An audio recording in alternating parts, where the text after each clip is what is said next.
Dear viewers, Assalamu alaikum. I hope you all are well and sound wherever you are. You are welcome to the Magic Learning English. Dear viewers, আজকের ভিডিওতে আমি magic roll 96 নিয়ে আলোচনা করব, যার মাধ্যমে আপনারা বাংলা থেকে খুব সহজেই ইংরেজিতে অনুবাদ করতে পারবেন এবং ফ্লুয়েন্টলি ইংরেজিতে কথা বলতে পারবেন। তবে সত্য হচ্ছে যে আপনাদেরকে অবশ্যই পুরো ভিডিওটি না টেনে শুরু থেকে শেষ পর্যন্ত দেখে যেতে হবে। আর ইতিমধ্যে যারা আমার চ্যানেলটিতে সাবস্ক্রাইব করেছেন তাদেরকে অসংখ্য ধন্যবাদ। আর যারা এখনো সাবস্ক্রাইব করেননি তারা এখনই সাবস্ক্রাইব করে পাশে থাকা বেল আইকনটি বাজিয়ে দিন, যাতে করে যথাসময় আমার প্রত্যেকটি ভিডিও পেতে পারেন এবং সে অনুসারে প্রস্তুতি নিতে পারেন। So let's get started. Magic roll 96। কোনো বাংলা বাক্যে কোনো কিছু কি করা হবে না, বলা হবে না, দেওয়া হবে না, নেওয়া হবে না ইত্যাদি না বোধক প্রশ্ন যুক্ত থাকলে এগুলোর ইংরেজি করার সময় গঠন হবে এরূপ। গঠন শ্যাল বা will plus subject plus not be plus মূল ভার্বের first participle form plus extension plus প্রশ্নবোধক চিহ্ন। ওয়ান্স এগেইন, কোনো বাংলা বাক্যে কোনো কিছু কি করা হবে না, বলা হবে না, দেওয়া হবে না, নেওয়া হবে না ইত্যাদি না বোধক প্রশ্ন যুক্ত থাকলে এগুলোর ইংরেজি করার সময় গঠন হবে এরূপ। গঠন শ্যাল বা will plus subject plus not be plus মূল ভার্বের first participle form plus extension plus প্রশ্নবোধক চিহ্ন। নোট, এক্ষেত্রে সাবজেক্ট ফার্স্ট পার্সন হলে শ্যাল বসে এবং অন্য সকল পার্সনে উইল বসে। এক্ষেত্রে সাবজেক্ট ফার্স্ট পার্সন হলে শ্যাল বসে এবং অন্য সকল পার্সনে উইল বসে। ডিয়ার ভিউয়ার্স, তাহলে আসুন উদাহরণের মাধ্যমে বিষয়টিকে ক্লিয়ার করে নেওয়া যাক। যেমন, কাজটি কি করা হবে না? এই বাক্যটিতে সাবজেক্ট হলো কাজটি, আর কাজটি হচ্ছে থার্ড পার্সন সিঙ্গুলার নাম্বার, সেই জন্য আমরা প্রথমেই গঠন অনুসারে শ্যাল বা উইল থেকে নেব উইল। সো বসালাম উইল, তারপর গঠন অনুসারে সাবজেক্ট, সাবজেক্ট হলো কাজটি, কাজটি ইংরেজি দি ওয়ার্ক, সো বসালাম দি ওয়ার্ক। তারপর গঠন অনুসারে নট বি, বসালাম নট বি। তারপর মূল ভার্বের ফার্স্ট পার্টিসিপল ফর্ম, বাংলা বাক্যটিতে মূল ভার্ব হলো করা, করা ইংরেজি ডো, আর ডো এর ফার্স্ট পার্টিসিপল ফর্ম হচ্ছে ডান, সো বসালাম ডান।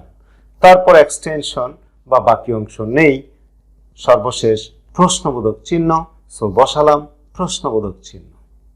তাহলে কাজটি কি করা হবে না এর ইংরেজি হচ্ছে will the work not be done. পরের উদাহরণে, তাকে কি সাহায্য করা হবে না?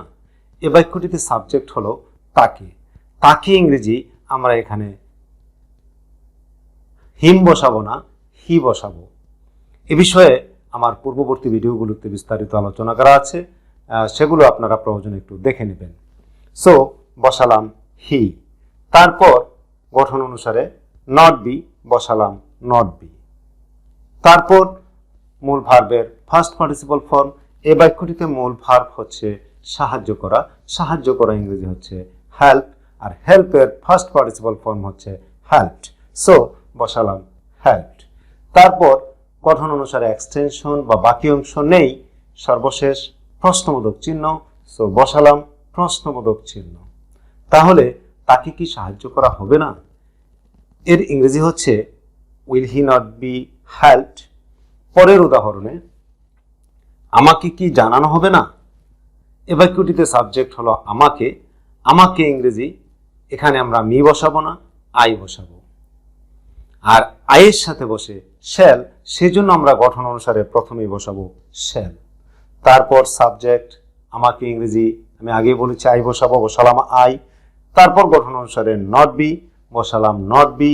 তারপর মূল ভার্বের ফার্স্ট পার্টিসিপল ফর্ম, বাংলা বাক্যটিতে মূল ভার্ব হলো জানানো, জানানো ইংরেজি ইনফর্ম, আর ইনফর্মের ফার্স্ট পার্টিসিপল ফর্ম হচ্ছে ইনফর্মড। তারপর গঠন অনুসারে এক্সটেনশন বা বাকি অংশ নেই, সর্বশেষ প্রশ্নবোধক চিহ্ন, বসালাম প্রশ্নবোধক চিহ্ন। তাহলে তাকে কি আমাকে কি জানানো হবে না এর ইংরেজি হচ্ছে shall I not be informed. পরের উদাহরণে তোমাকে কি বদলি করা হবে না, এই বাক্যটিতে সাবজেক্ট হচ্ছে তোমাকে, তোমাকে ইংরেজি ইউ, আর ইউর সাথে বসে উইল, সেই জন্য আমরা প্রথমেই গঠন অনুসারে বসাবো উইল। তারপর সাবজেক্ট বসালাম তোমাকে ইউ, তারপর গঠন অনুসারে নট বি বসালাম নট বি, তারপর মূল ভার্বের ফার্স্ট পার্টিসিপল ফর্ম। এই বাক্যটিতে মূল ভার্ব হলো বদলি করা, বদলি করা ইংরেজি হচ্ছে ট্রান্সফার, আর ট্রান্সফারের ফার্স্ট পার্টিসিপল ফর্ম হচ্ছে ট্রান্সফার্ড, সো বসালাম ট্রান্সফার্ড। তারপর গঠন অনুসারে এক্সটেনশন বা বাকি অংশ নেই, সর্বশেষ প্রশ্নবোধক চিহ্ন, বসালাম প্রশ্নবোধক চিহ্ন। তাহলে তোমাকে কি বদলি করা হবে না এর ইংরেজি হচ্ছে will you not be transferred. Dear viewers, আশা করি আপনারা এই রোলটি আয়ত্ত করতে পেরেছেন এবং এটি ব্যবহার করে দৈনন্দিন জীবনে এ ধরনের শত শত ইংরেজি বাক্য তৈরি করতে পারবেন এবং খুব সহজেই মনের ভাব প্রকাশ করতে পারবেন। Dear viewers, if the lesson is helpful for you, please don't forget to like, comment and share, and then subscribe to the channel to get more videos about learning English in future. Thanks a lot for staying with me so long. Allah Hafiz.